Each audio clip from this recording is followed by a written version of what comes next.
You know, if you happen to watch me on another network, you know that I've been following what's going on our border in Mexico for quite some time, and quite honestly, I couldn't get anybody to pay attention to it. Let me tell you something. This network has been covering this for quite some time, and I believe they are going to up the ante here. We have new reports that are out now, and we have Jonathan Hunt, who has been sent down to Mexico. An average of 15 people are being executed every single day. We have kids that are caught in the crossfire. I don't know if you've seen any of his reports, but he joins us now live from the border town of San Ysidro, California, with an exclusive look.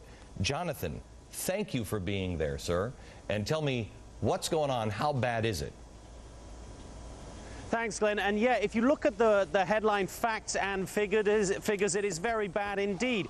For a start, nearly 6,000 people died in Mexico's drug wars last year. That is 4 times as many lives as were lost in the ongoing fighting throughout Afghanistan. You then take a look at the local police forces across Mexico. They are hopelessly incompetent, hopelessly corrupt. The police chiefs are either on the take from the drug gangs or dead. So President Calderon had very little choice but to send in the military to try to get control of this situation. He did that back in 2006. Last year, the spiraling death control, the spiraling number of deaths meant that he had to step up those military patrols. We joined them on the streets of Tijuana, and you can see that the military is bringing some calm, some sense of tranquility and normalcy back to the urban areas, but it is a very, very tough fight indeed, Glenn. They are troubled at every turn by corruption in almost every government body. The police, as I've said, the judiciary, there is so much corruption, so many people on the take from the drug gangs who, let's face it, probably have more money than the Mexican government as a whole, that the army is really facing an uphill task. But having said that too, Glenn, I believe that they are very confident. General Alfredo Duarte of the 2nd Military Zone here in Tijuana, in fact, told me he believes President Calderon will be able to predict victory in 2 years. That is a very bold claim, and one I have to say that few people outside of Mexico would actually back happening, Glenn. I don't buy that at all. Jonathan, information is extraordinarily difficult to get. Over the last few years, I've talked to reporters who will talk to me one time and then they're nowhere around. You can't find them. They don't want to take your phone calls. I've talked to people who are living down there and say, I can't say anything about this. I don't believe it's just corrupt on that side of the border. I believe it's corrupt on this side, but it's almost impossible to get information. Have you heard that there are people that say that there are actual lion dens about 20 miles off our border where these cartels will take victims and people who are standing up against them and feed them to the lions for entertainment? Is that true? Have you heard that?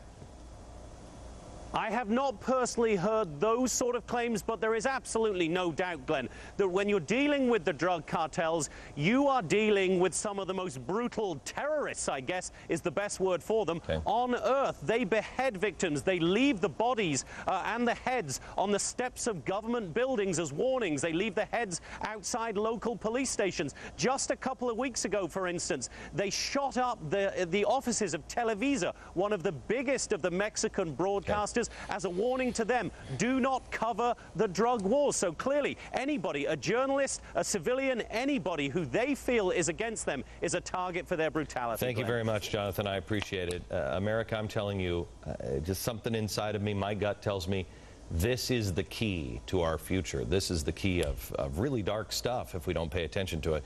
Let me go to Peter Brooks now. He's Senior Fellow for National Security Affairs at the Heritage Foundation. Peter, I just made a pretty bold statement that this is a key to our future.